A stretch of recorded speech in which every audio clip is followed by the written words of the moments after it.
Greetings fellow captains and welcome back to another episode of World of Warships with the Hive Hand. And the inspiration from today's video actually comes from a question from the community. It's a fellow World of Warships player, Ironclad Army. So I'd like to thank you for your message this morning, which actually inspired me to make this video. Hey Hive, why do a lot of PS4 players not support Xbox in World of Warships? And is there any difference in gameplay? As a lot of players on Xbox say PS have better servers and smoother games. Right, okay, so there's essentially two parts to that question. So we'll cover the player base first of all. So first off, I don't know how many people are aware of this. I done a video ages ago where I'd done some research from data that you can get about people playing different games, and sort of readily available information. But there's essentially twice as many PlayStation players, or roughly twice as many PlayStation players, as there are Xbox players.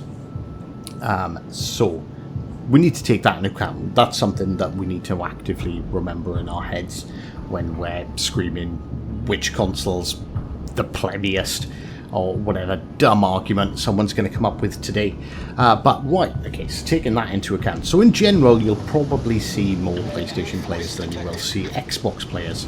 So when you see people who aren't supporting you, when you see people play badly, the general thing is you're going to see at least twice as many plebs playing PlayStation as you see playing Xbox. So does that mean the PlayStation community is worse than the Xbox community? No, it's just laws of average. You know, if you've got 100 Xbox players and 200 PlayStation players, you're probably gonna find you'll see twice as many good players on PlayStation and twice as many bad players on PlayStation. But it all averages out. For each good player there is on Xbox, there's 2 good players on PlayStation. But that's just purely down to numbers. Not saying 100%. I'm not saying PlayStation is better. I think both sides are sort of equally skilled, but it's equally spread out. You're going to get the same bell curve on player skill. It's just the numbers are going to be bigger. So that leads me on to the PlayStation players not supporting Xbox players. I don't think this is the case. I think this is just a general player base thing. Whereas, like, if you look at the Reddit, Discord, Facebook community pages, how many people subscribe to CCs like myself and Spartan and Tactic and A1 and all the rest of them, compared to the amount of players that actually play the game, we account for, and I'm saying we, people in these different communities, probably account for less than 1% of the entire player base of the game. So the majority of player bases aren't tuned in, they don't care, they're not interested, they just want to play and casually have fun, and that's absolutely fine. But what this means is you're going to see people who aren't as aware tactically, they don't play as well, they don't support their team, and this goes back to the numbers thing, whereas there's twice as many players on Xbox, on PlayStation. So you're gonna see people not supporting their team, and you're probably gonna notice a little bit more by people playing Xbox. And oh, look at that PS4 pleb not supporting me. But he's not a PS4 pleb, he's just a pleb. He's just someone who's just playing the game, just casually enjoying it. It's probably something they play every other day, you know, or once a week or on the weekends. They don't really care, they just like blowing stuff up, which is absolutely fine. But is there a consensus among? There's no consensus on PlayStation players. Well, we haven't got a little group. We're not going around going, God damn those Xboxers. Right, whenever you see an Xbox player in a game, sail the other way, just to make their life miserable. Like, it just doesn't happen. I don't. Most players don't care. There will be, obviously, you're gonna get that handful of, oh, Xbox is better, no, PlayStation is better, that's an Xbox player, screw them, and well, they're dumbasses. If you're one of those, well, feel free to unsubscribe, to be honest with you, because that's just stupid. So, I guess I feel like I've covered that, so that is going to lead me on to the Xbox players, particularly from this question with Ironclad Army being an Xbox player. PlayStation having better servers and stuff. Well, I don't know if you've noticed this, ladies and gentlemen, but it's cross-play. We connect to the same servers. Okay, so just to clarify, the servers, they're the same. We haven't got individual separate servers for consoles. We all connect to exactly the same place. So do PlayStation have better servers? Hell no. Do Xbox have better servers? Hell no. What you will find, and you'll probably find a lot of it, is, and I think most people are the same, everyone likes to think they're better at games than what they are. Everyone wants to think they're King Dick. And, like, yeah, I know I'm a good player. There are definitely players out there that will absolutely put me to shame. So, you know, I don't know. It's just the balanced approach. Like, I know I'm good. I know I'm not the best. And I'm not going to lie and pretend to be. Although I will occasionally make jokes just for the comedy value of it.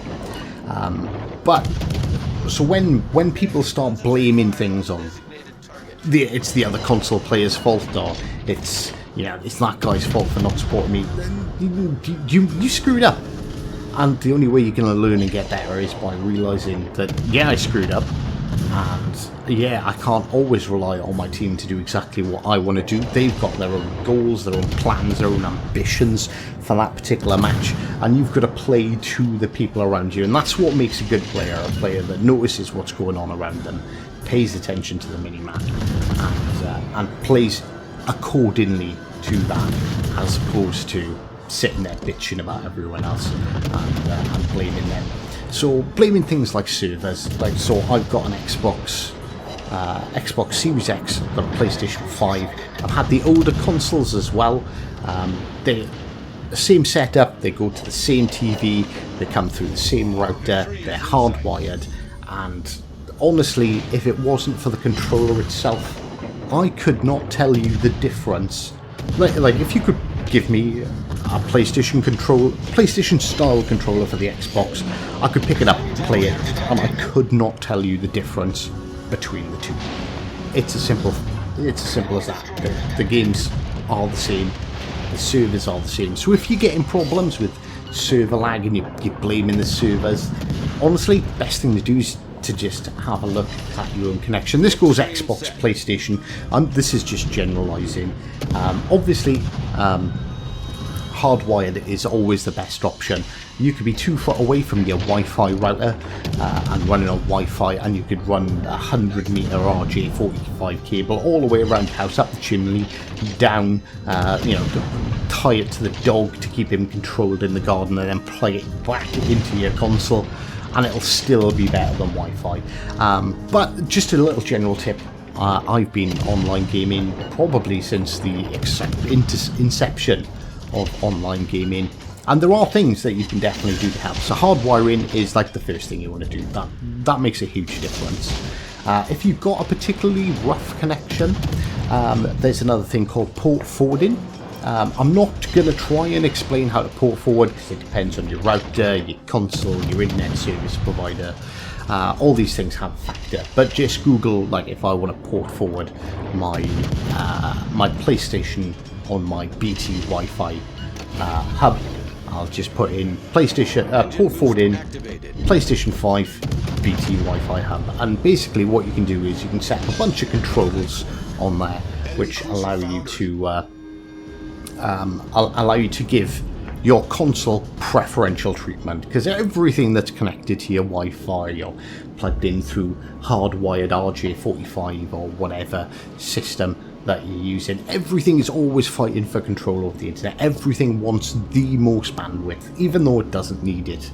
And what port forwarding does is essentially sets up your internet. So if you do it to your console, you can do it to your PC, you can give your TV priority, whatever, but that gives that device priority over everything else.